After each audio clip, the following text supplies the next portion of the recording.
Nunca le dije a mi hijo que su madre era la presidenta del grupo, aunque él siempre me vio vivir en un apartamento destartalado. Un día, cuando me invitaron a cenar con mi familia política, decidí fingir ser una madre arruinada e ingenua para ver cómo trataban a los pobres.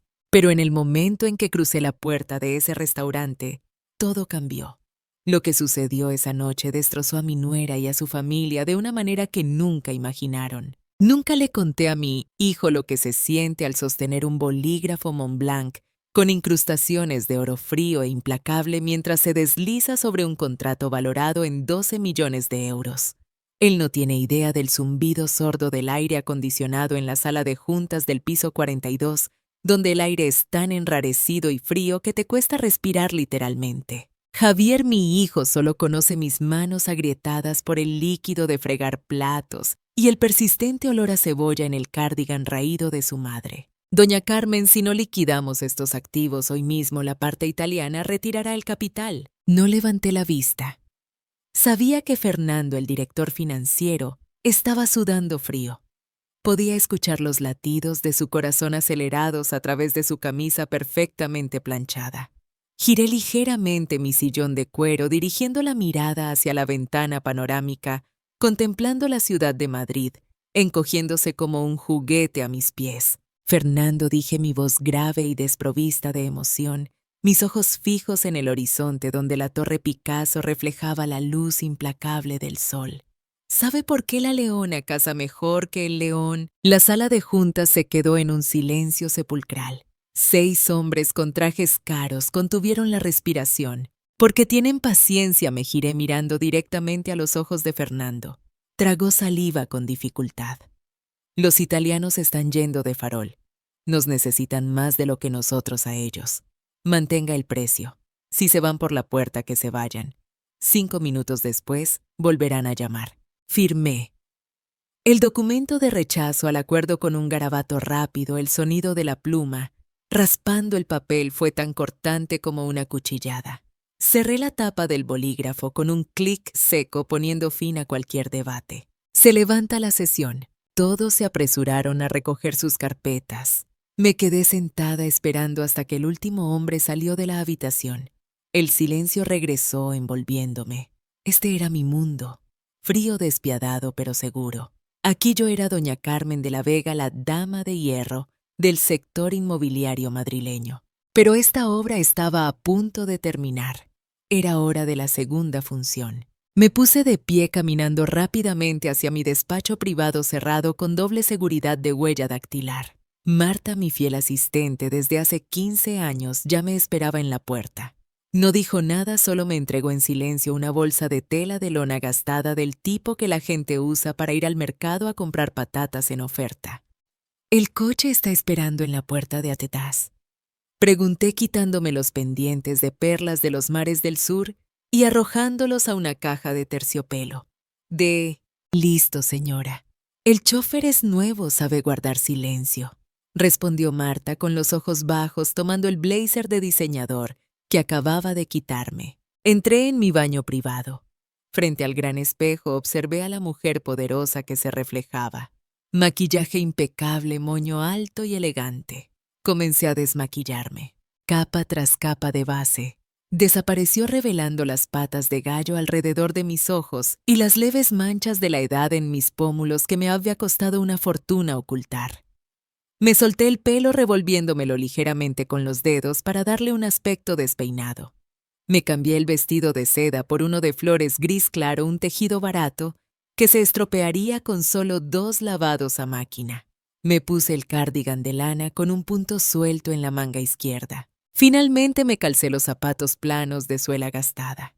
La sensación de mis talones golpeando la suela desgastada me hizo sentir real. Salí. Marta me miró con un atisbo de pena en sus ojos, pero lo ocultó rápidamente. «La regla, Marta». Le recordé mi voz, ahora menos autoritaria, sustituida por el cansancio de una anciana jubilada. Desde el momento en que cruce esta puerta, doña Carmen de la Vega no existe. El teléfono del trabajo apagado. Solo me contactará al número de emergencia si este edificio está en llamas o el mercado bursátil se ha derrumbado por completo. ¿Entendido? Sí, señora. Pero... Marta dudó apretando la carpeta de documentos. ¿De verdad tiene que seguir haciendo esto, Javier? Tiene derecho a saber quién es su madre. Me detuve agarrando con fuerza la correa de la bolsa de tela. No, Marta, susurré sintiendo un nudo en la garganta. Él es lo único puro en esta vida mía llena de cálculos. Quiero que me ame porque soy su madre, no por esta silla de presidenta. Y lo más importante, me giré para mirar a Marta, mis ojos se volvieron duros. Necesito saber quién se acerca a él por amor y quién por el olor a dinero. Salí de la torre de cristal por la puerta trasera, la misma que utilizan los repartidores y el personal de limpieza. Un viejo taxi, en realidad un coche de la empresa de seguridad disfrazado, me estaba esperando. 15 minutos después, el paisaje ostentoso del barrio de Salamanca se desvaneció. Las tiendas de Chanel y Dior quedaron atrás dando paso a paredes llenas de grafitis tendederos intrincados y el claxon ruidoso de los coches del barrio de Vallecas. Le dije al conductor que parara al principio de la calle. Quería caminar. El aire aquí estaba impregnado del olor a aceite de churrería de los puestos ambulantes y el olor rancio de la basura sin recoger. Pero curiosamente me resultaba más fácil respirar que en el aire filtrado de mi oficina. «Hola, Carmen», gritó el viejo pescadero cuando pasé. «Hoy las sardinas están frescas, te llevas unas pocas para tu hijo. Precio de amigo». Sonreí la sonrisa tímida y sufrida que he practicado durante 20 años frente al espejo. «Gracias, Paco. Pero hoy no me ha llegado la pensión. Solo me atrevo con las verduras», respondí mi voz ligeramente temblorosa, mis dedos jugueteando con el borde de mi monedero gastado. «Venga, ya llévate 2 y me las pagas cuando puedas». Se apresuró a envolver 2 pescados en papel de periódico viejo y me los metió en la mano. Miré el paquete en mi mano sintiendo el frío y la viscosidad del pescado. Una calidez se deslizó por mi pecho. Aquí la gente es pobre de dinero pero rica en humanidad. Eso es lo que Javier necesitaba aprender. Por eso aún mantengo este humilde apartamento en el 5º piso de este viejo bloque. Subí los 5 tramos de escaleras. El ascensor se estropeó la semana pasada y la junta de vecinos aún no ha podido pagarlo. Cada escalón crujía bajo mis pies como el gemido de la vejez. Al llegar a casa abrí la puerta. El apartamento era pequeño, de solo 50 metros cuadrados. El sofá viejo estaba cubierto con una tela floreada para ocultar un desgarro. En la pared no había arte caro, solo fotos de Javier, desde pequeño hasta ahora. Dejé la bolsa de verduras y pescado en la encimera de la cocina. La casa estaba en silencio. La soledad me invadió familiar como una vieja amiga. Me quité la máscara de pobreza mentalmente, dejando caer mis hombros. Ser pobre es agotador, pero ser rica y solitaria es 1000 veces más agotador. Estaba a punto de encender el fuego para prepararme un té, cuando el teléfono, ese viejo teléfono ladrillo, cuyo número solo conoce Javier, sonó. El tono monótono resonó en la cocina vacía. Mi corazón dio un vuelco. Javier rara vez llama a esta hora a menos que sea algo importante. Respiré hondo ajustando mi tono de voz. Ya no era la presidenta que escupía fuego de hace un momento, ahora era una madre mayor y frágil que necesitaba ser cuidada. «Hola, Javier, soy mamá». El teléfono sonó. El timbre seco cortó el silencio de la pequeña cocina. «Mamá, soy yo». La voz de Javier resonó no con la calidez habitual, sino cargada con la pesadez de una confesión no dicha. He sido negociadora el tiempo suficiente para reconocer cuándo la otra parte intenta venderme un maltrato. «¿Qué pasa, hijo?», pregunté con la mano aún sosteniendo el paquete de sardinas heladas. «Los padres de mi mujer han llegado a Madrid. Quieren conocerte este sábado por la noche». Escuché su exhalación al otro lado de la línea. Un silencio prolongado. Se suponía que debía ser una buena noticia. 2 familias reuniéndose, una cena íntima. Pero mi intuición, esa misma intuición que me ha salvado de docenas de malas inversiones, estaba gritando una alarma. «¿Por qué suenas como si estuvieras en un funeral?», pregunté directamente. Javier vaciló. Ellos son un poco diferentes, mamá. Valoran mucho las apariencias. Y yo, Se me escapó decirles algunas cosas. ¿Qué dijiste? Les dije que trabajas como administrativa con un sueldo bajo, que vives sola, que eres sencilla y que no tienes mucho de lo que presumir. Sencilla. Esa palabra cayó entre nosotros como una sentencia. Cerré los ojos. No estaba enfadada porque mintiera. Estaba enfadada porque tenía miedo.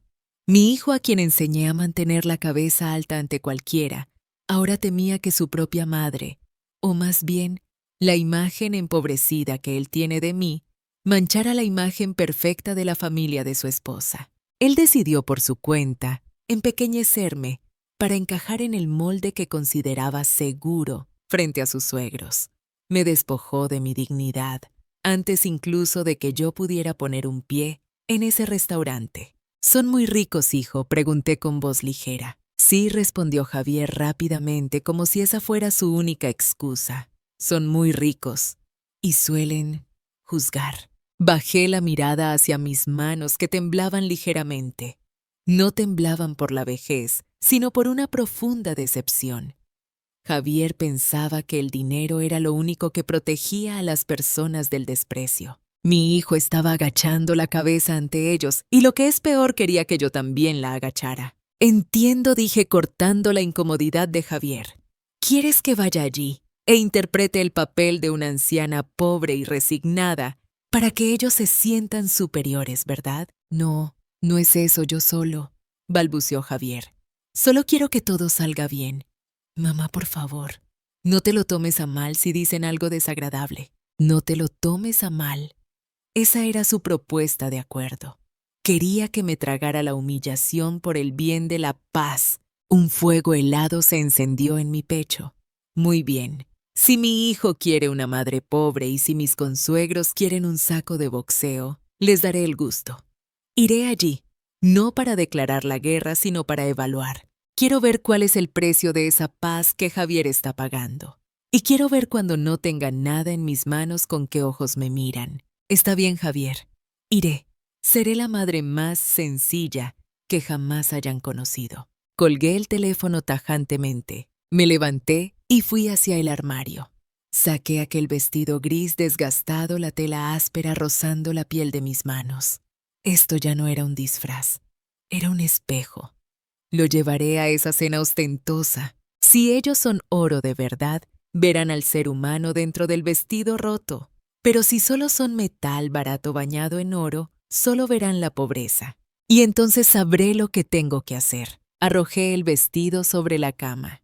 La obra ya tiene su escenario.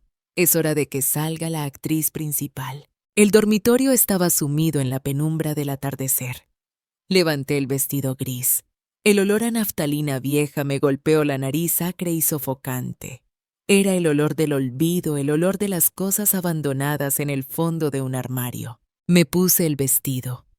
La tela áspera rozaba mi piel, picaba y resultaba incómoda. Pero necesitaba esta incomodidad. Me mantenía lúcida. Me recordaba el frío de hace 30 años. Me senté frente al tocador mirando fijamente mi reflejo en el espejo. Y por un instante, la poderosa doña Carmen desapareció. En su lugar estaba la imagen de aquella chica de 25 años temblando bajo la lluvia torrencial de Madrid. Fue la noche en que me echaron de la casa de mi exmarido. Recuerdo claramente el sonido de la verja de hierro cerrándose de golpe a mis espaldas, frío y definitivo, como el tajo de una guillotina. En mi vientre llevaba a Javier de apenas 6 meses. ¿Quién te crees que eres para poner un pie en esta casa? La voz de mi ex-suegra aún resuena en mi cabeza afilada como un fragmento de vidrio. Estaba de pie en lo alto de la escalinata mirándome hacia abajo como si mirara a un animal sucio que se había colado en su mansión. Coge el dinero y lárgate. No dejes que tu pobreza manche nuestra sangre noble. El taco de cheques voló y cayó en los charcos de lluvia a mis pies. Papeles sin vida, pero con el peso de 1000 toneladas. En ese momento podría haberme agachado a recogerlos. No tenía dinero, no tenía casa y estaba embarazada. Un poco de dignidad a cambio de seguridad para mi hijo. Valía la pena, pero no me agaché. Levanté la cabeza con la lluvia. Mezclándose con mis lágrimas, la miré directamente a los ojos por última vez Y le juré al hijo que llevaba en mis entrañas: mamá nunca dejará que nadie vuelva a usar el dinero para poner precio a lo que somos. Me marché dejando aquel montón de dinero empapado atrás. Elegí pasar hambre con la cabeza alta en lugar de estar llena de rodillas. Parpadeé volviendo a la realidad. Aquella chica de 25 años se había ido. Solo quedaba una mujer de 60 con los ojos secos. Alcancé un bote de sombra oscura y añadí unas ojeras bajo mis ojos. No necesitaba mucho maquillaje. Los fantasmas del pasado ya habían hecho ese trabajo por mí. Javier, mi tonto hijo, no lo entiende. Cree que estoy siendo difícil. No sabe que esta noche no es una obra de teatro. Esta noche es un juicio. Estoy llevando a Javier y a la familia de su esposa ante el banquillo de los acusados de la conciencia. Necesito saber si Javier seguirá los pasos de su padre, elegir la ostentación y agachar la cabeza ante el poder. Y necesito saber si mi nuera Elena es otra copia de aquella suegra cruel de antaño, o si esa chica tiene el coraje suficiente para ver el valor humano tras la ropa raída. Me recogí el pelo con una pinza de plástico barata, dejando que algunos mechones cayeran desordenados sobre mi frente. Me levanté cogiendo la bolsa de lona desgastada. En la bolsa no había nada más que un monedero viejo, algunas monedas sueltas y un arma secreta bien escondida en un bolsillo con cremallera. Una pequeña cartera de piel que contenía la tarjeta negra de poder y mi tarjeta de visita de presidenta. Pero espero no tener que usarla, porque si tengo que sacar esa tarjeta, significará que mi hijo ha fracasado y que esa familia política ha firmado la sentencia de muerte de esta relación. Salí por la puerta cerrando las 2 cerraduras del destartalado apartamento. La escalera estaba a oscuras. La bombilla del pasillo parpadeaba intermitentemente. Bajé a las ruidosas calles de Vallecas. Un taxi se detuvo en el arcén. Abrí la puerta y me senté en el asiento trasero. ¿A dónde vamos, señora?, preguntó el conductor, mirando mi aspecto desaliñado por el espejo retrovisor con recelo, temiendo que no tuviera dinero para pagar. Sonreí levemente mirándolo directamente a los ojos con una intensidad que lo hizo apartar la vista incómodo. Al restaurante El Cielo de Madrid, barrio de Salamanca. Abrió los ojos con sorpresa, pero pisó el acelerador. El coche arrancó sacándome de mi zona de seguridad directo a la boca del lobo. Apoyé la cabeza en la ventanilla, viendo pasar las luces de la ciudad a toda velocidad. Espérame, Bárbara. ¿Querías conocer a una anciana pobre? Te traeré a una anciana pobre. Vamos a ver si con todo tu oro y tus joyas logras ser más elegante que yo esta noche. El taxi se detuvo frente al restaurante El Cielo de Madrid. Solo la puerta de entrada ya era una amenaza. Roble negro pulido de 3 metros de altura, con un tirador de latón tan brillante que pude ver mi rostro pálido y envejecido reflejado en él. El portero, un hombre alto, con un uniforme de frac impecable, miró el taxi destartalado, que acababa de irse, y luego me miró a mí. Su mirada barrió desde mis zapatos planos desgastados hasta mi bolsa de lona raída. Un ceño fruncido puramente profesional apareció en su frente. Dio un paso adelante, bloqueando el camino cortés pero frío como un muro de hielo. «Señora, la entrada de mercancías está por la parte de atrás», dijo. Su tono no era una indicación, era una orden. ¿Pensó que yo venía a entregar verduras o a limpiar? Me quedé quieta.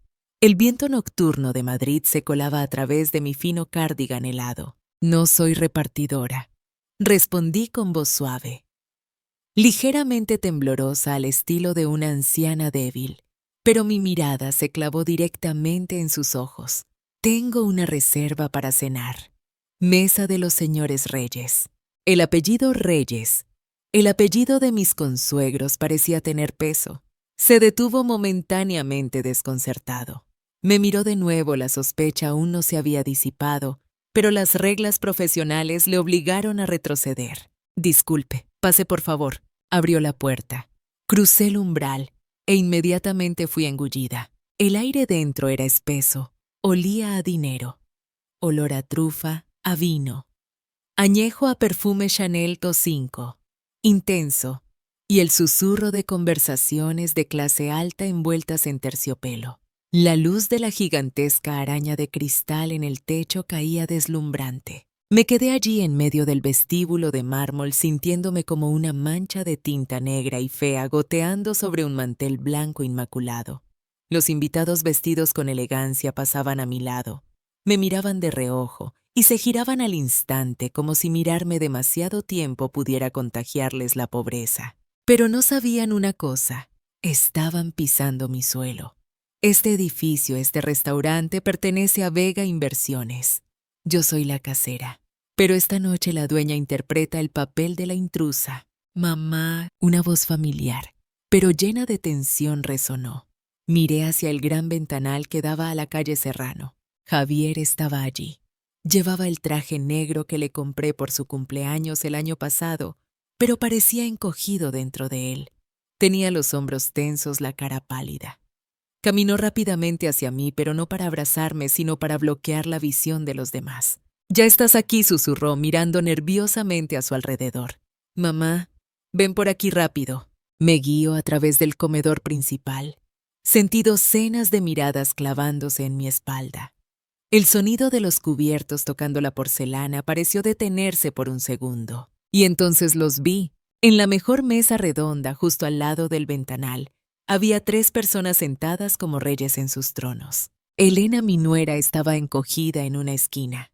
Llevaba un vestido color crema elegante, pero tenía la cara agachada con las manos retorcidas en su regazo. A su lado estaban las 2 personas que había estado esperando. Don Gustavo estaba recostado en su silla con la mano derecha sobre la mesa mostrando deliberadamente un voluminoso reloj de oro del tipo que grita «Soy rico», en lugar de mostrar buen gusto. Estaba mirando su copa de vino con el ceño fruncido, agitándola ligeramente con una mueca de experto forzado. Y doña Bárbara, ella dominaba el espacio. Una mujer grande tanto literal como figuradamente. Un vestido verde esmeralda ceñido a su cuerpo corpulento con lentejuelas brillando bajo la luz de la araña. Llevaba en el cuello un collar de piedras preciosas tan grande que resultaba ridículo. Estaba sentada con la espalda recta, la barbilla en alto, y sus ojos delineados con un trazo negro afilado barrían el restaurante como un águila buscando presa. Cuando Javier me acercó, Bárbara giró la cabeza. Su mirada chocó con la mía. No era la mirada de quien ve a un ser humano. Era la mirada de un comprador observando un artículo defectuoso.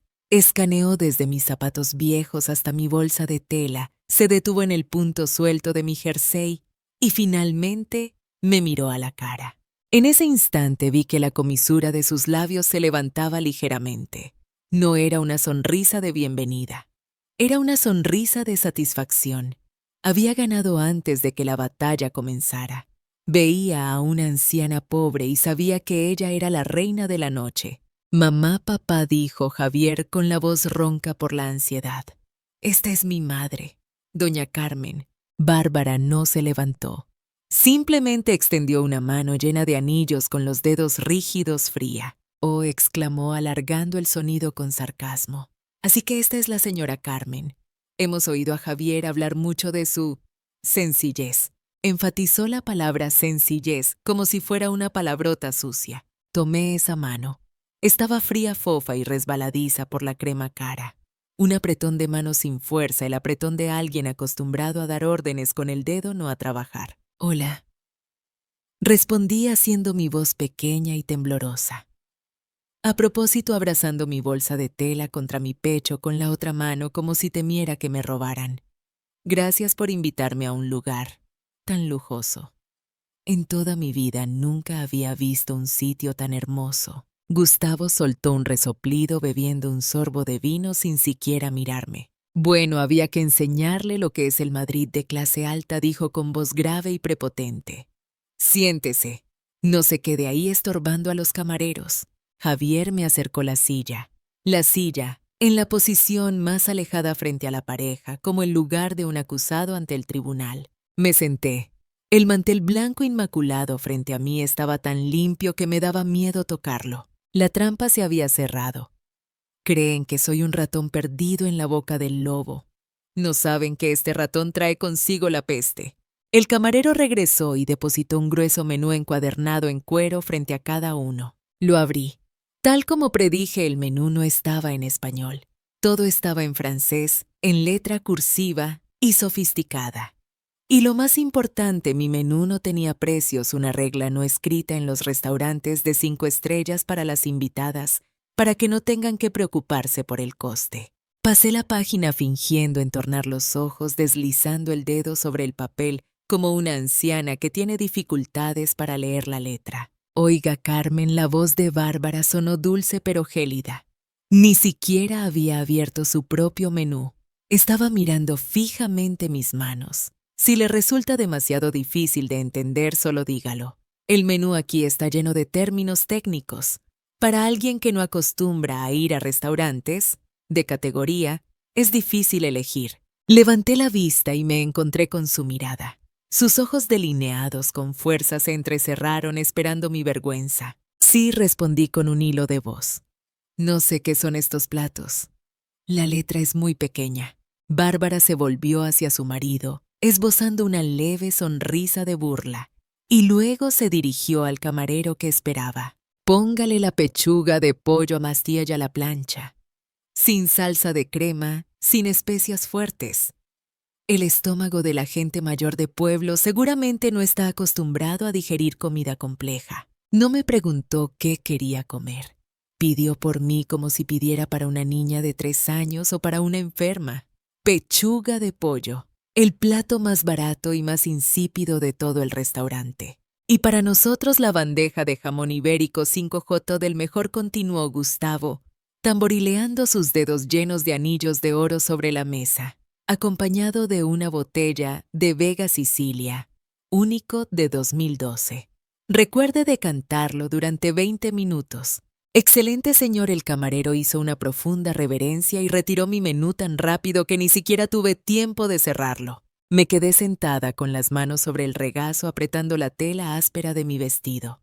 Elena estaba sentada frente a mí con la cabeza gacha jugueteando con el borde del mantel. No se atrevía a mirarme. Y Javier estaba ocupado mirando por la ventana, evitando la mirada de cualquiera. El silencio de mi hijo me dolía más que las palabras de mi consuegra. Trajeron el vino. El camarero vertió un poco en la copa de Gustavo para que lo probara. Él agitó la copa, se la llevó hasta la nariz para oler el aroma, y luego tomó un pequeño sorbo chasqueando la lengua con aire de experto. Está bien, dictaminó. Después sirvieron vino a todos. Cuando llegó mi turno, Gustavo levantó la mano para detener al camarero. Un momento, le dijo al camarero, y luego se volvió hacia mí. Doña Carmen sabe beber un tinto con cuerpo. Esta botella cuesta 400 euros. Si no está acostumbrada, le parecerá áspero y sería un desperdicio de vino. El aire en la mesa se congeló. Miré la copa vacía frente a mí. Bebo poco vino, respondí lentamente. A veces tomo un poco de vino de cartón del supermercado en Navidad. Bárbara soltó una risa corta y afilada como el sonido de una copa rompiéndose. Vino de cartón, repitió negando con la cabeza mientras miraba a su marido. Bueno, póngale un poco de agua del grifo y ya está. No lo obliguemos a beber cosas que no pertenecen a su clase. El camarero me miró con lástima, luego llenó mi copa con agua y se retiró. 3 copas de vino tinto oscuro brillaban sobre la mesa. Un vaso de agua transparente estaba frente a mí. La división de clases nunca había sido tan clara en una mesa de comedor. Bárbara tomó un sorbo de vino, dejando sus labios rojos marcados en el cristal. Dejó la copa y comenzó el interrogatorio. Entonces, Javier dice que trabajas de administrativa en una oficina. Sí, asentí. Hago papeleo, archivo documentos. ¿Y qué tal el sueldo? ¿Da para vivir con esta inflación? Preguntó con un tono de falsa preocupación, pero sus ojos escudriñaban cada expresión de mi rostro. He oído que vives en Vallecas. Ese barrio es complicado, ¿no? Lleno de inmigrantes y trabajadores manuales. Da para ir tirando, respondí bajando la cabeza a propósito. Es ruidoso, pero el alquiler es barato. ¿Alquiler? Gustavo frunció el ceño metiéndose una loncha de jamón ibérico en la boca. ¿Todavía vive de alquiler? ¿A su edad? Sí. Aún no he podido comprar una casa. Gustavo y Bárbara intercambiaron una mirada cargada de significado. Era la mirada de quienes acababan de confirmar sus sospechas. No tiene propiedades. Es una carga. Vaya, chasqueó la lengua Gustavo, limpiándose las manos en la servilleta. Entonces va a ser duro para Javier. Casarse y encima tener que cargar con una madre anciana sin techo ni hogar. Papá, exclamó Elena suavemente, levantando la cabeza para mirar a su padre. ¿Qué? Gustavo fulminó a su hija con la mirada. ¿He dicho alguna mentira? La realidad es esa. Cuentas claras, amistades largas. Uno se casa para construir un futuro, no para cargar con el pasado. Vi que la cara de Javier se ponía roja. Abrió la boca para decir algo, pero la volvió a cerrar al ver el ceño fruncido de Gustavo. Me quedé allí mirando el vaso de agua. No sentía la humillación que ellos esperaban, solo sentía frío. Un frío que calaba hasta los huesos ante la crueldad desnuda de estas personas. No solo despreciaban a los pobres, consideraban la pobreza un pecado, una mancha que debía ser limpiada o aislada. Llegó la comida. Mi plato de pechuga de pollo estaba pálido, solitario, en medio del enorme plato de porcelana. Mientras tanto, los platos de ellos estaban repletos de manjares decorados elaboradamente como obras de arte. Coma, Carmen, dijo Bárbara con la voz repentinamente alegre tras haberme rebajado. Coma que se enfría. No se corte. Esta cena invita, Gustavo no le costará ni un céntimo, no se preocupe. Cogí el cuchillo y el tenedor. El cubierto de plata pesaba en mi mano. Corté un trozo de pollo y me lo llevé a la boca. Estaba seco e insípido. Tragué. Mi garganta estaba amarga. No dije nada. Seguí comiendo bocado a bocado con paciencia. Necesitaba energía, porque el mejor acto de la obra aún estaba por llegar. La cena terminó en un silencio incómodo. Retiraron los platos de porcelana, dejando la superficie de la mesa blanca e inmaculada como una hoja de papel recién borrada. Bárbara dejó su taza de café solo en el platillo. El tintineo fue leve pero definitivo. Se limpió suavemente la comisura de los labios con la servilleta. Luego entrelazó los 10 dedos y los apoyó sobre la mesa. La postura de alguien que se prepara para negociar. Carmen comenzó bajando el tono de voz un grado, sonando falsamente íntima pero con aire de notificación. La comida ha terminado. Creo que deberíamos hablar con franqueza, no como los adultos de la familia. Dejé mi vaso de agua. Sí, diga usted. Le tenemos mucho aprecio a Javier. Miró a su yerno con la mirada posesiva de un dueño mirando a su mascota. Es un chico capaz, trabajador, pero ya sabe, la vida en este Madrid no es fácil. Para mantener el estatus, para cuidar de Elena, él necesita una concentración absoluta. Gustavo asintió jugando con un puro sin encender. Exacto. Concentración. Un barco que quiere navegar rápido no puede arrastrar un ancla demasiado pesada. El ancla. No dijo mi nombre, pero sus ojos estaban clavados en mi jersey raído. ¿Qué quieren decir?, pregunté manteniendo mi tono ingenuo y temeroso. Bárbara suspiró un suspiro teatral para mostrar su benevolencia. Seamos directos, Carmen. Su situación es, bueno, difícil. Lo entendemos.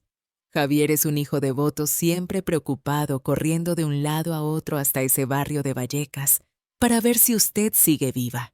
Eso afecta a su trabajo, afecta al estado anímico de Elena. Elena bajó la cabeza aún más. Javier apretó los puños bajo la mesa. Vi que le temblaban los hombros, pero no salió ni una sola palabra de su boca para defender a su madre. Por lo tanto, continuó Bárbara con la voz endureciéndose, mi marido y yo lo hemos hablado.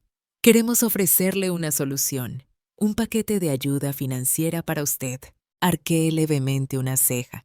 Ayuda financiera. Sí, intervino Gustavo con tono de estar concediendo un favor real. Cada mes le transferiremos una cantidad fija.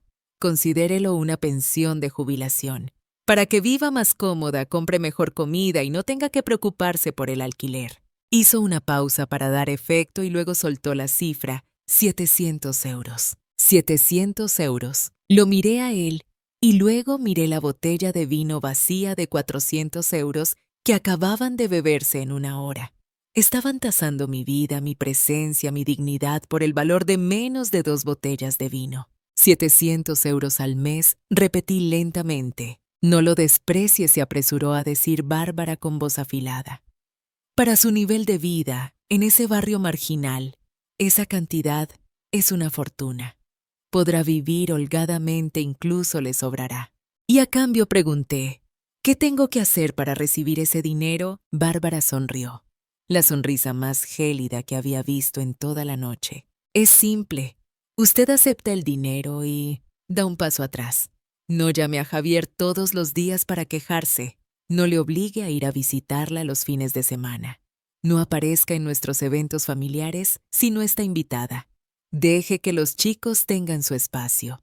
Deje que vivan en la clase social a la que pertenecen. Se inclinó hacia adelante, susurrando como una serpiente venenosa.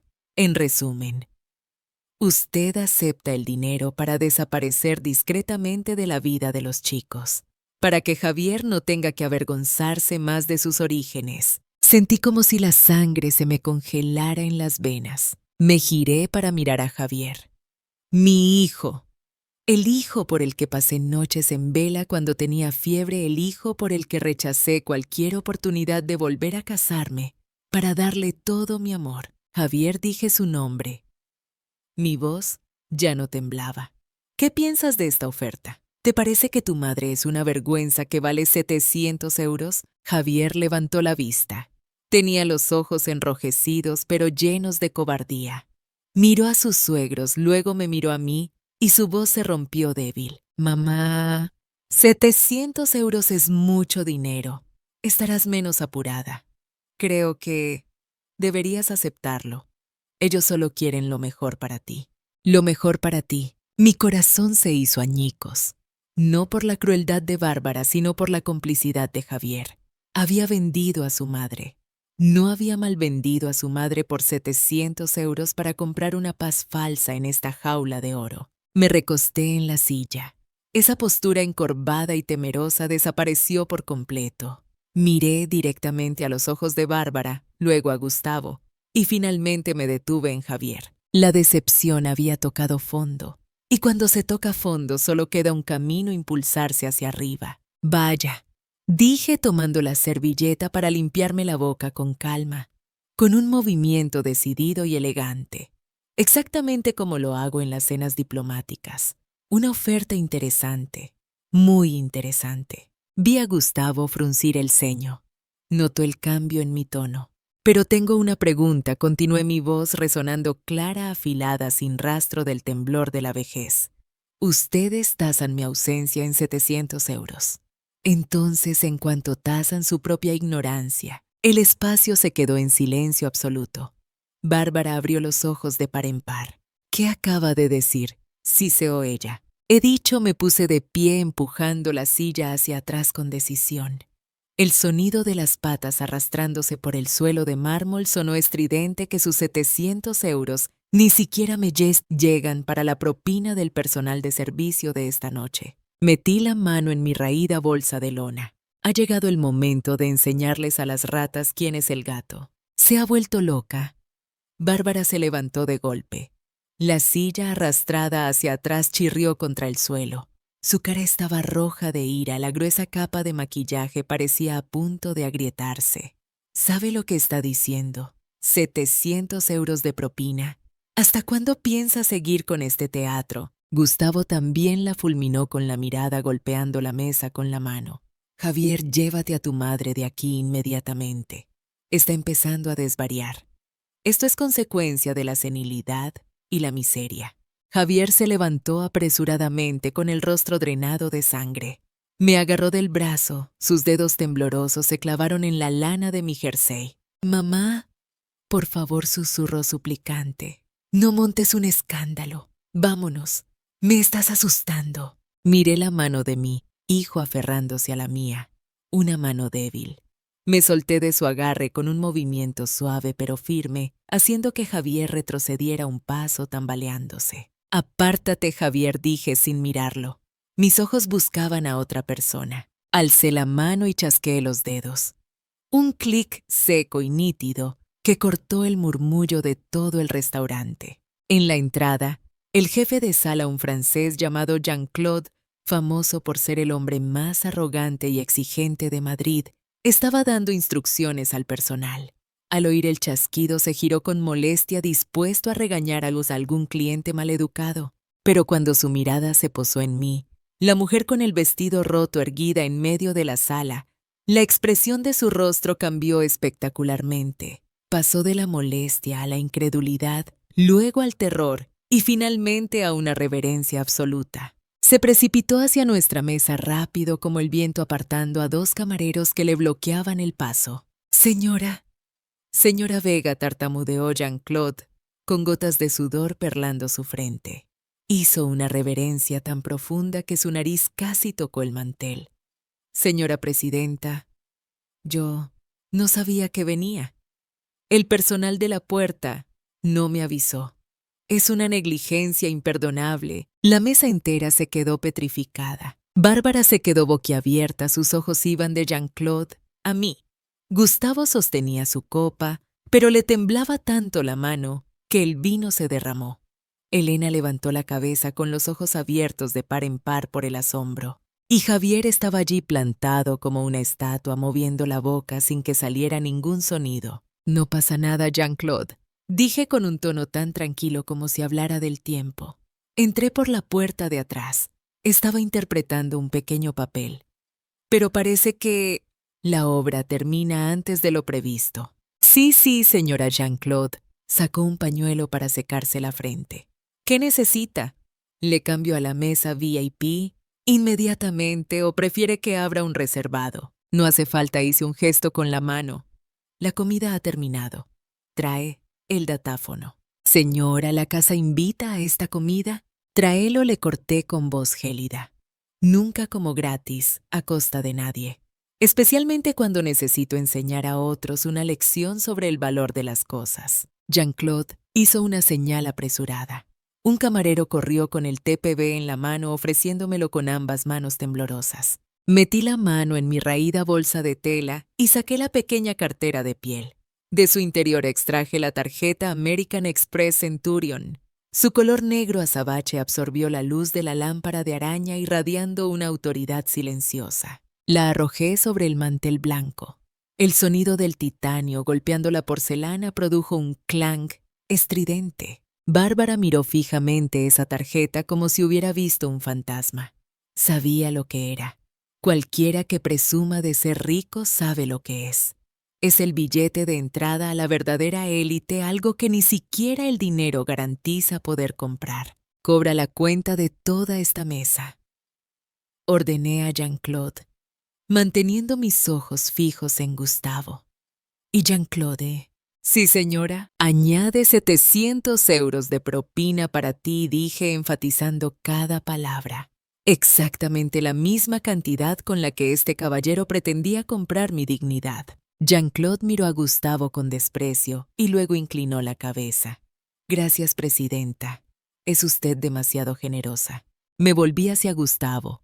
Estaba pálido, encogiéndose dentro de su traje caro. La arrogancia de antes se había evaporado, dejando solo el miedo de un hombre que se da cuenta de que acaba de provocar a un monstruo. ¿Qué pasa, Gustavo? Pregunté esbozando una leve sonrisa. Parece sorprendido. Cree que 700 euros es mucho. Para mí eso es solo calderilla, para dar propina a alguien que sabe comportarse. Lástima que usted no esté en esa lista. ¿Usted? ¿Quién es usted?, preguntó Bárbara temblando con la voz quebrada. Dijo que trabajaba en una oficina. Cogí la tarjeta negra que Jean-Claude acababa de devolverme y la metí en mi bolsa rota. Trabajo en una oficina, es cierto, respondí acercándome a ella e inclinándome para susurrarle al oído. Solo hay una pequeña diferencia.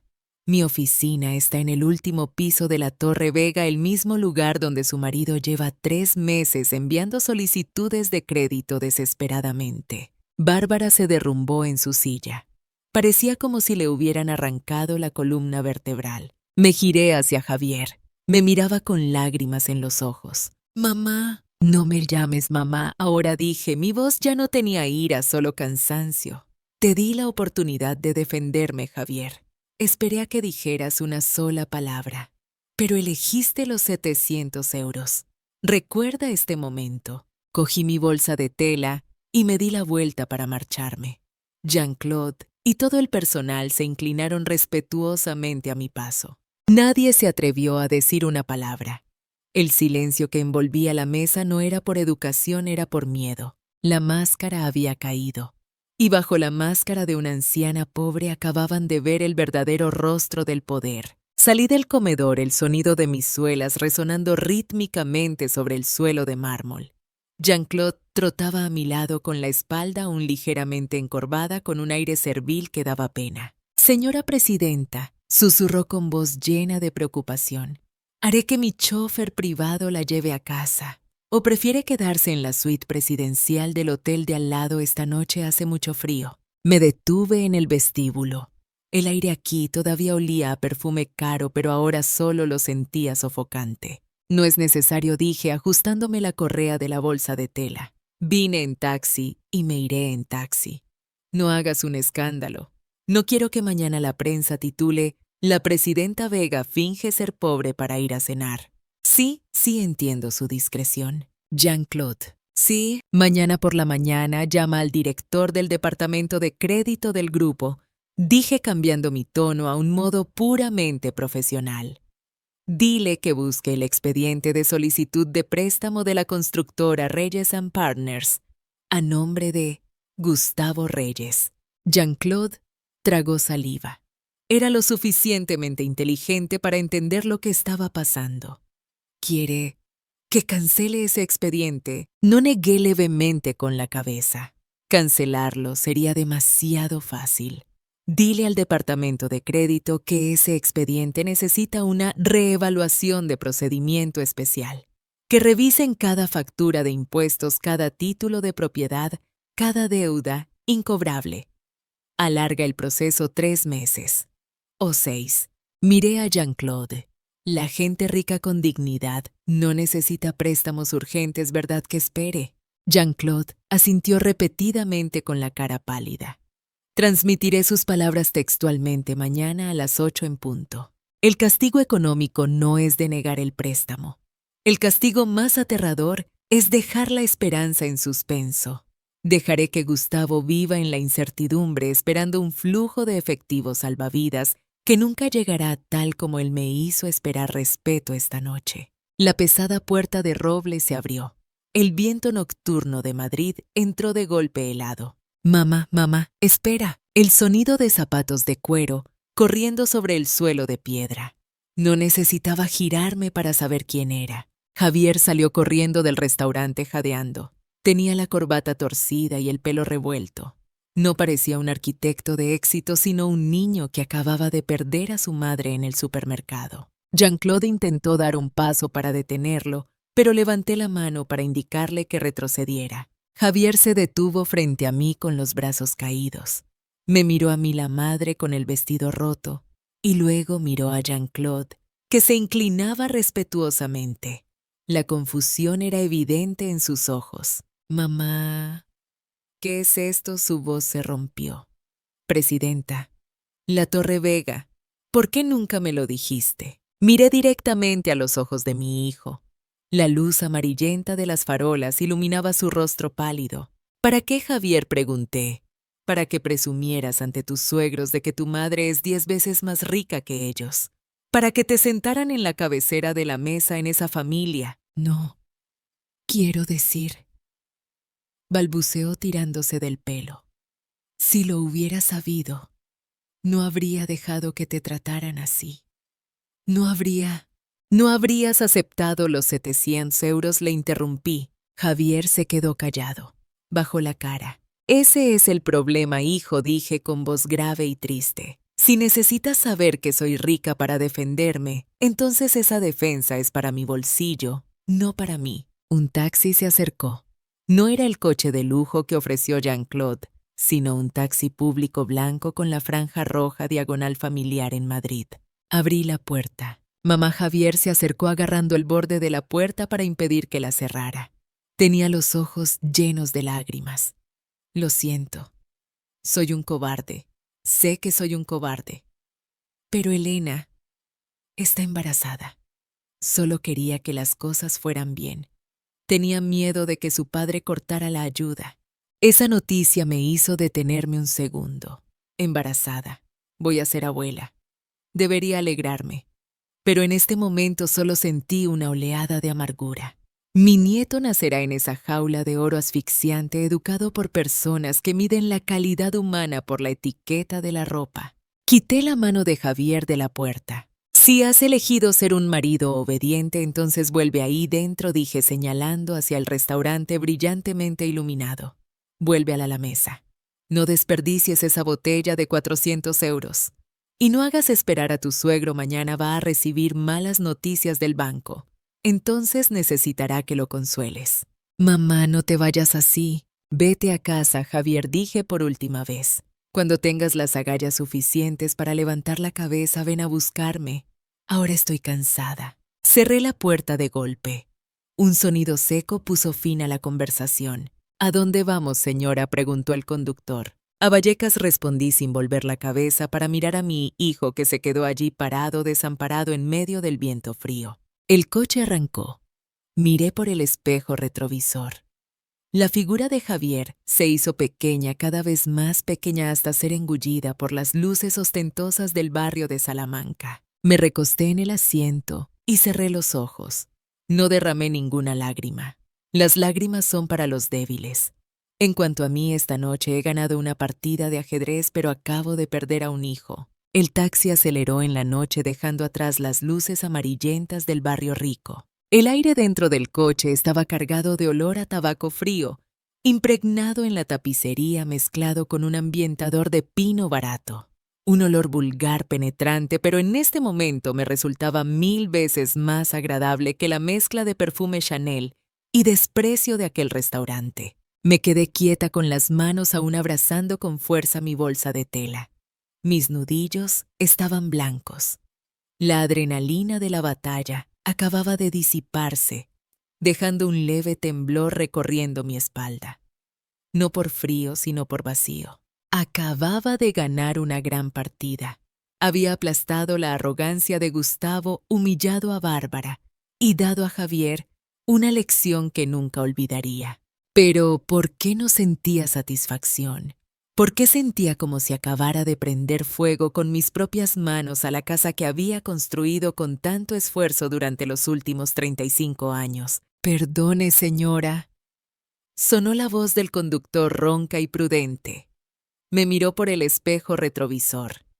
Era un hombre de unos 60 años, con la barba canosa y las patas de gallo marcadas alrededor de unos ojos acostumbrados a entrecerrarse para mirar la carretera.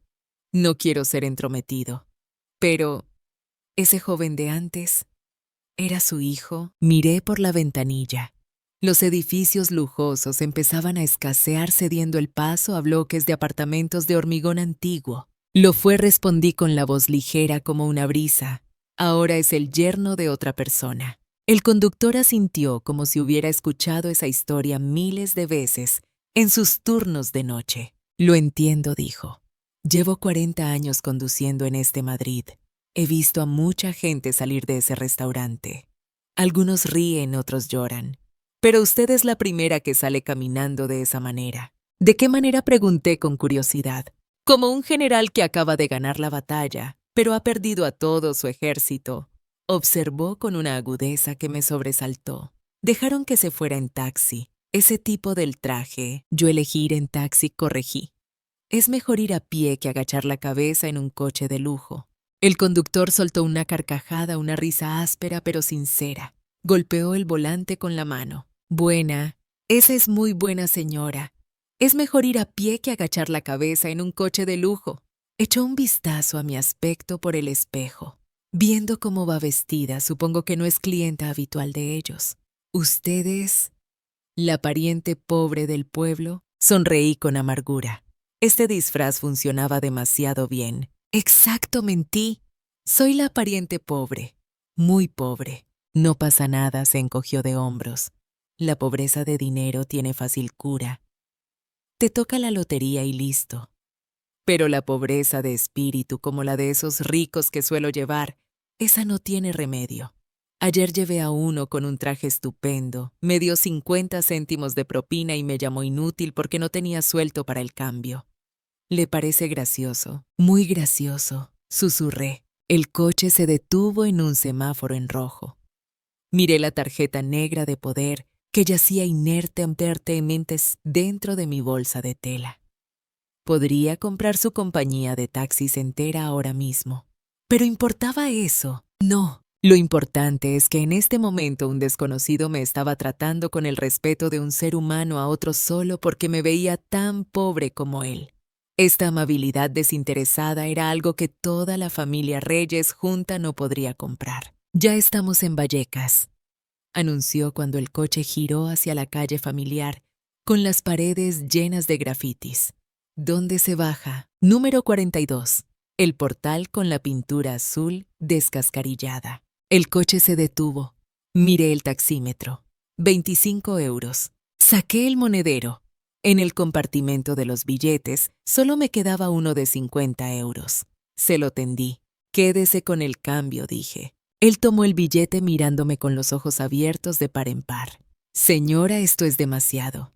El taxímetro marca 25. No dijo que era pobre, soy pobre. Abrí la puerta y bajé el viento de la noche me revolvió el pelo. Pero hoy acabo de librarme de una carga muy pesada.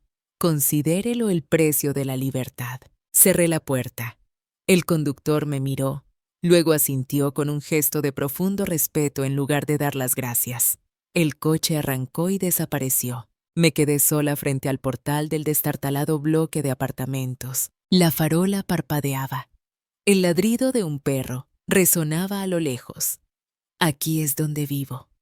Sin portero con uniforme de frac, sin lámparas de araña de cristal. Solo el olor de la realidad desnuda. Subí los 5 pisos andando. Mis piernas pesaban como el plomo. Al llegar a casa cerré la puerta con llave. El apartamento estaba en silencio y frío. Arrojé la bolsa de tela al sofá, me quité los zapatos gastados. Fui al baño, abrí el grifo. Me eché así. Agua fría en la cara, tratando de lavar la capa de maquillaje, lavar la mirada de desprecio de Bárbara, lavar la cobardía en los ojos de Javier. Me miré en el espejo. La mujer que me devolvía la mirada estaba llorando. Las lágrimas se mezclaban con el agua del grifo corriendo por mis mejillas. Había mentido. No soy tan fuerte como creía. Puedo ser la presidenta Vega que escupe fuego en los negocios, puedo usar el dinero para aplastar a mis rivales. Pero no puedo usar el dinero para volver a comprar a aquel niño inocente de antaño, el niño que prometió proteger a su madre del mundo entero. Esta noche fui la persona más rica en ese restaurante. Pero esta noche también soy la madre más solitaria de Madrid. El teléfono en mi bolsillo vibró con fuerza. Me sequé la cara y salí. Era un mensaje. No era de Javier. Número desconocido. Abrí el mensaje. Señora Carmen, soy Elena. Sé que no tengo derecho a decir nada en este momento, pero lo siento. Necesito verla. A solas. Por favor. Me quedé mirando la pantalla del teléfono. Elena. Esa chica había estado callada durante toda la comida. Había agachado la cabeza. ¿Por qué me escribí ahora? Estuve a punto de borrar el mensaje, pero entonces recordé la mirada de esa chica cuando me marché. No era una mirada de miedo como la de Javier. Era una mirada de admiración. Respiré hondo dejándome caer en el viejo sofá. La guerra no ha terminado. Solo ha pasado a una fase diferente. Y parece que acabo de encontrar una aliada inesperada. Pasaron 2 días. 2 días de silencio absoluto por parte de Javier. Yo no llamé y él tampoco se atrevió. Sabía dónde estaba atrapado entre la furia de sus suegros y los escombros de su propia autoestima. El miércoles por la mañana sonó el timbre.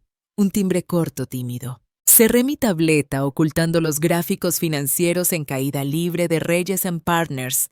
Mi orden de bloqueo de crédito estaba siendo más devastadoramente efectiva de lo que imaginaba. Y fui a abrir la puerta. Era Elena. Estaba allí de pie despojada completamente del glamour del sábado por la noche. Llevaba el pelo recogido de cualquier manera, la cara lavada, revelando profundas ojeras y un abrigo largo de color beige ya viejo. Me miró con los dedos aferrados con fuerza a la correa de su bolso. Mamá, su voz sonaba ronca. «¿Puedo pasar?» Di un paso atrás dejándole paso. «Pasa». Elena entró. No miró a su alrededor con recelo como la primera vez que vino. Se sentó en el borde del sofá con las rodillas apretadas, con la postura de alguien que espera una sentencia. Le serví un vaso de agua y me senté frente a ella. Me mantuve en silencio. Tanto en los negocios como en la vida, quien habla primero muestra sus cartas. Necesitaba saber si venía como mensajera de sus padres o por ella misma. «El banco llamó a mi padre esta mañana», comenzó Elena, girando el vaso de agua entre sus manos sin beber. «Dijeron que su solicitud de préstamo ha sido suspendida para una inspección especial. Mi padre se está volviendo loco». Rompió el jarrón antiguo del salón. La observé. «¿Y crees que he sido yo?» «No lo creo». Elena levantó la vista mirándome directamente a los ojos. «Sé con certeza que has sido tú. Solo tú podrías hacer algo así de rápido y limpio». «¿Entonces has venido a Phil a pedir clemencia por él?», pregunté directamente. «Si es así, puedes irte. No tengo la costumbre de revocar decisiones comerciales por sentimentalismo». No, Elena negó con la cabeza, un movimiento decidido que me sorprendió. Él ha hecho negocios sucios, ha evadido impuestos, ha inflado sus activos. La inspección era cuestión de tiempo. Tú solo has hecho que ocurra antes. Arqué una ceja. Esta chica era más lúcida de lo que pensaba. «¿Entonces a qué has venido?» Elena respiró hondo. «He venido a hacerte una sola pregunta. Esa noche, cuando tiraste la tarjeta negra sobre la mesa, ¿tuviste miedo?» La pregunta inesperada me hizo detenerme. «Sí tuve miedo», confesé bajando el tono. «Miedo a perder a mi hijo. Miedo a que la verdad lo destruyera todo». Pero la sensación de asfixia por vivir una vida falsa era mucho más aterradora. Elena asintió y las lágrimas empezaron a brotar. «Yo me estoy asfixiando, mamá. Llevo asfixiándome 28 años». Se llevó la mano al vientre. Ese gesto captó mi atención. «No quiero que este bebé nazca y se convierta en otra versión de mí. Una muñeca en una vitrina que solo sabe asentir, que solo sabe vestir marcas para ocultar el vacío interior. No quiero que mire a su abuela y la juzgue por sus zapatos viejos. Quiero que sea libre». Miré a mi nuera. No había palabras floridas ni vacías, solo el miedo real de una madre preocupada por el futuro de su hijo. «¿Dónde está Javier?», pregunté. «Sigue en mi casa, intentando consolar a mis padres, intentando arreglar las cosas. Está aterrorizado». Elena soltó una risa amarga. «Te tiene miedo a ti, tiene miedo a mi padre, tiene miedo al cambio. Es un buen hombre, mamá, pero es demasiado débil. Es igual que su padre», suspiré. «Prefiere la seguridad a la verdad». «Quiero irme de allí», dijo Elena, y su voz sonó repentinamente firme. «Quiero mudarme. Hoy mismo. Aunque tenga que vivir de alquiler, ir en autobús. Pero no sé por dónde empezar. Nunca he tenido que preocuparme por el dinero». Me miró con una mirada suplicante, pero no era la súplica de quien pide limosna. «¿Podrías enseñarme, no darme dinero, sino enseñarme cómo se vive cuando no se tiene dinero?» Me levanté, fui al armario de la cocina y saqué mi viejo cuaderno de gastos domésticos. «¿Crees que irse es fácil?», pregunté con severidad. «Vivir por tu cuenta significa pagar la luz, el agua, la basura. Significa que cuando se rompe un grifo, tienes que arreglarlo tú o pagar al fontanero. No hay mayordomo que lo haga. Significa que verás a Javier irritable porque no tiene dinero para cervezas». «Puedo soportarlo», respondió Elena al instante. «Y te advierto una cosa». Apoyé las manos en la mesa mirándola profundamente. «No os daré ni un céntimo. Soy rica, sí. Pero mi dinero es para invertir, no para mantener a niños grandes. Tendréis que vivir con el sueldo de Javier y tus ahorros si es que tienes». «Tengo algunas joyas», dijo Elena. «Puedo venderlas». La miré un largo rato. Luego sonreí. No una sonrisa social, sino una sonrisa de reconocimiento. Bien, véndelas. Quédate solo con la alianza de boda, vende el resto. Úsalo como capital para alquilar una casa. Empujé el cuaderno hacia ella. Toma esto. Aquí anotaba cómo gestionar los gastos cuando era una secretaria con un sueldo miserable criando a Javier. Léelo. Aprende a hacer la área, a hacer la compra, a cocinar barato pero nutritivo. Esa es la primera lección. Elena tomó el cuaderno con ambas manos como si fuera un tesoro. Gracias, mamá. No des las gracias. Todavía hice un gesto con la mano. Vuelve y saca a tu marido de esa casa. Dile que lo digo yo. Si no se atreve a salir con su mujer y su hijo, entonces no merece ser el padre de ese niño. Elena se levantó. El cansancio de antes había desaparecido reemplazado por un poco de vitalidad. Fue hacia la puerta, luego se giró. Dudó un momento y corrió a abrazarme. Un abrazo inesperado, un poco rígido, pero cálido. Lo haré, me susurró al oído. Hazlo y luego hablamos. Le di unas palmadas suaves en la espalda y la aparté ligeramente. Vete, antes de que tu padre intente bloquear tus cuentas. Elena asintió, se secó las lágrimas y salió rápidamente. La puerta se cerró. Me quedé sola en la habitación silenciosa. Miré mi mano donde aún perduraba el calor del abrazo. Cogí el teléfono y llamé a Jean-Claude. Diga, presidenta, mantén la orden sobre Reyes, dije escuetamente. Pero búscame una lista de apartamentos de alquiler asequible en las afueras que sean seguros. Envíala de forma anónima al correo de Elena. No digas que la envío yo. Entendido, señora. Colgué. No les doy dinero, pero puedo señalarles el camino. El resto deben caminarlo con sus propios pies. Pasó una semana. Estaba sentada en mi oficina del piso 42, girando mi bolígrafo Montblanc entre los dedos. Frente a mí tenía el último informe de crédito de Reyes & Partners. Los números hablaban y estaban gritando. Gustavo había perdido su liquidez. El rumor de que el Grupo Vega había congelado su solicitud de crédito se extendió como la pólvora. Los proveedores de materiales de construcción, esos tipos con olfato de buitre, cortaron el suministro de inmediato y exigieron el pago de las deudas al instante. Sus acciones cayeron un 15% en solo 3 sesiones de bolsa. Llamó a mi secretaria 12 veces al día. No contesté ni una sola vez. El silencio es la respuesta más cruel. Señora Presidenta Marta, llamó a la puerta y entró con cara de preocupación. Hay alguien que quiere verla. No tiene cita. Si es Gustavo Reyes, dile a seguridad que lo acompañe a la salida, dije sin levantar la cabeza. Dile que estoy ocupada yendo al mercado a comprar verduras de oferta. No, señora Marta sonrió levemente. Es su hijo, Javier. El bolígrafo en mi mano se detuvo. Hazlo pasar. La puerta de roble se abrió. Javier entró. A diferencia de su aspecto pulcro y acicalado del restaurante el otro día, mi hijo parecía deshecho. Llevaba una camisa arrugada, arrastraba 2 grandes maletas y cargaba una mochila abultada al hombro. Parecía más alguien a quien acababan de echar de una pensión que un arquitecto de éxito. Pero sus ojos brillaban. Era el brillo de alguien que acaba de despertar de un largo coma. Mamá llamó con la voz ronca. Se quedó de pie en medio de mi enorme despacho, mirando a su alrededor abrumado, pero ya no había ese miedo servil de antes. Siéntate, señalé la silla frente a mi escritorio. Javier dejó caer las 2 maletas al suelo con un golpe sordo. Se sentó soltando un largo suspiro como si acabara de quitarse una tonelada de piedras de encima. Elena y yo nos hemos mudado, anunció escuetamente. Lo sé, respondí. Elena me dijo que lo haría, pero no pensé que te atrevieras a seguirla.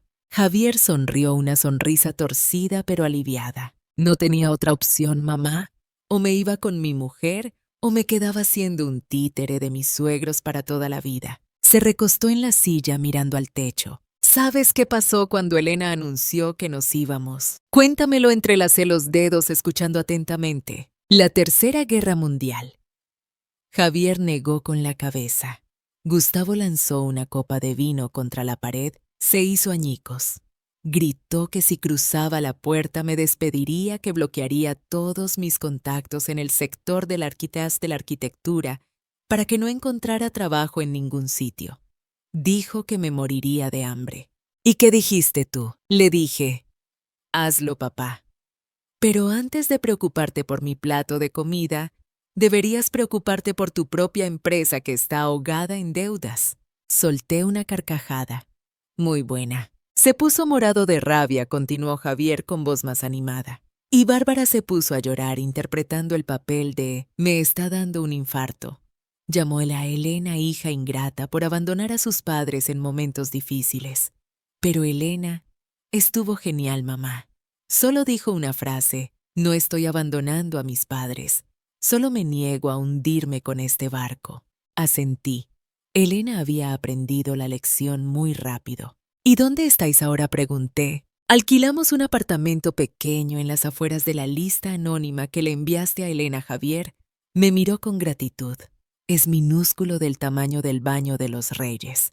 Pero anoche, por primera vez en 3 años de matrimonio, Elena y yo cenamos sin que nadie nos vigilara para ver si cogíamos bien el tenedor. ¿Qué cenasteis? Fideos instantáneos con un huevo encima. Javier se rió a carcajadas. Pero sabían mejor que la langosta, mamá. Realmente mejor. Se inclinó, rebuscó en el bolsillo de su pantalón y sacó un juego de llaves de coche con el logotipo de la estrella de 3 puntas brillando. Lo puso sobre mi escritorio. «Devuelvo esto. ¿Es el coche de tu suegro?», no pregunté. «No es el coche que compró a mi nombre para evadir impuestos. Ya no lo necesito. He venido en autobús. ¿Podrías ayudarme a devolvérselo? No quiero verle la cara en este momento». Cogí las llaves. Pesaban, estaban frías. El símbolo de la atadura. «Está bien», arrojé las llaves al cajón. «Haré que alguien se las envíe. Adjuntaré una factura por los gastos de aparcamiento». Javier me miró, dudó un momento y luego preguntó: «Mamá, sobre el trabajo». «Gustavo tiene razón. Puede bloquearme en el sector. Yo...». Levanté la mano para detenerlo. «No pidas trabajo en Vega, Javier. No contrato a familiares». «No pido trabajo». Javier negó con la cabeza vigorosamente. «Solo quería preguntar, ¿conoces algún estudio de arquitectura que contrate a empleados rasos? Me da igual que el sueldo sea bajo siempre que valoren la capacidad y no los contactos. Quiero empezar de nuevo, desde cero, como tú en su día». Miré a mi hijo.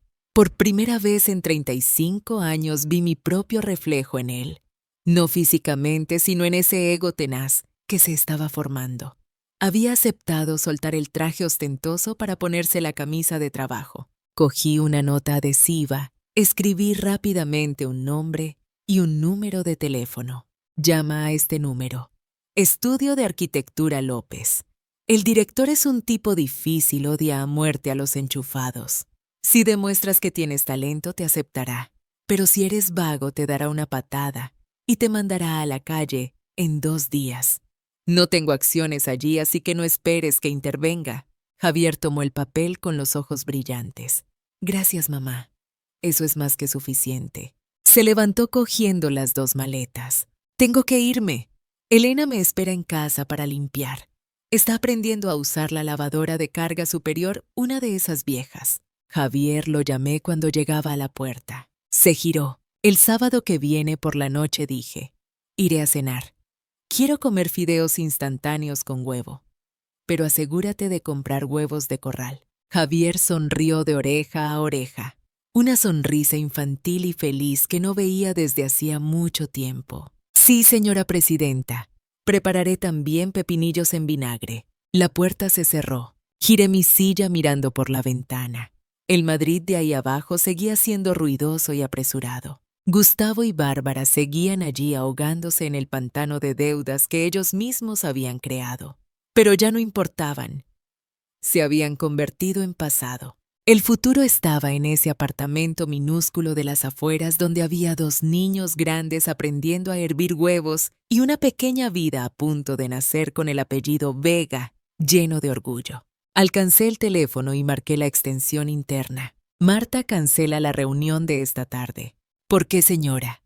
¿Se encuentra mal? No sonreí recostándome en mi sillón. Necesito ir al supermercado. Tengo que buscar un par de botellas de vino de cartón del más barato para un regalo de inauguración. Dưới đây là bản dịch phần 12. Sự giàu có thực sự sang tiếng Tây Ban Nha phân kết đầy cảm xúc và ý nghĩa cho hành trình của Carmen. Parte 12. La verdadera riqueza. Sábado por la noche. Estaba parada frente a la puerta de un viejo bloque de apartamentos en las afueras de Madrid. La escalera aquí era más estrecha y oscura que la de mi edificio en Vallecas. El olor a sofrito de ajo y cebolla se colaba por las rendijas de las puertas mezclándose con el llanto de algún niño y el tintineo de platos de los vecinos. Ruidoso, apretado, pero lleno de vida. Me ajusté el cuello del jersey, respiré hondo y llamé a la puerta. Ya voy, ya voy. La voz de Javier resonó desde dentro, acompañada por el sonido de unas zapatillas arrastrándose. La puerta se abrió de par en par. Mi hijo estaba allí con un delantal amarillo limón, con el dibujo de una gallina absurda y un cucharón de cocina en la mano. Tenía la cara perlada de sudor, el pelo revuelto, pero la sonrisa en sus labios era más radiante que cualquier lámpara de cristal que yo hubiera visto jamás.